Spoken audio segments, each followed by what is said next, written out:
Vezmeme si našu nitku a prevlečieme ju cez prvý navliekačik,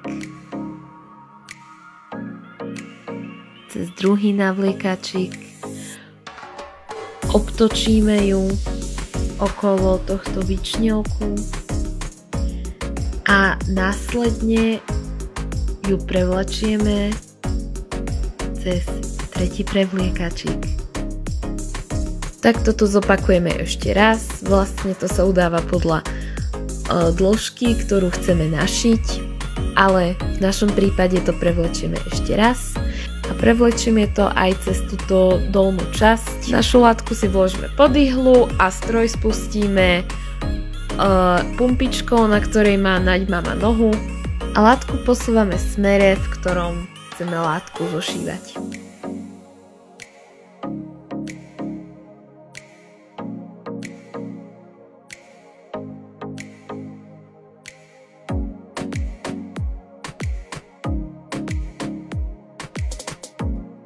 A tu už môžeme vidieť výsledok, ako krásne sme našu látku olemovali.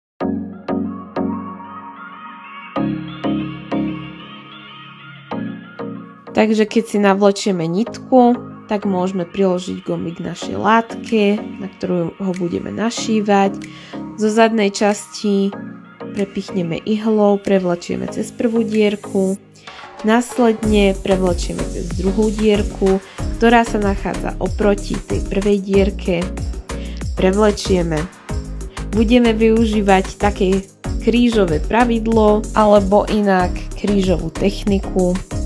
Čiže vlastne pichneme zase do prázdnej dierky, prevlečieme ihlu, pichneme do dierky, ktorá sa nachádza oproti, prevlečieme ihlu.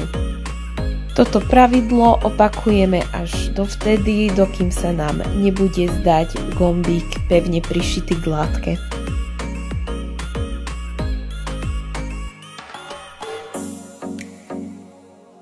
Po došití nitku odtrhneme a voilà, náš gombík je prišitý, urobíme na konci ešte uzlík a je hotovo. Základ našej sukne tvorí spodná časť týchto šiat, ktorú sme pomocou veľmi ostrých nožníc na textil odstrihli opatrne. Strihať sme začali v hornej časti šiat, vyššie od pása, pretože túto látku využijeme na vsunutie gumičky. Túto látku zošijeme na šiacom stroji a na konci si necháme malý priestor na vsunutie gumičky. Cez otvor, ktorý sme si nezošili, vsunieme gumičku a na konci ho zošijeme. A toto je už naša výsledná sukňa. Na oživenie sme tam pridali mašľu. Aby tam držala, tak sme tam museli prišiť putká, ktoré sme použili z zvyšnej látky, ktorá bola v hornej časti šiat.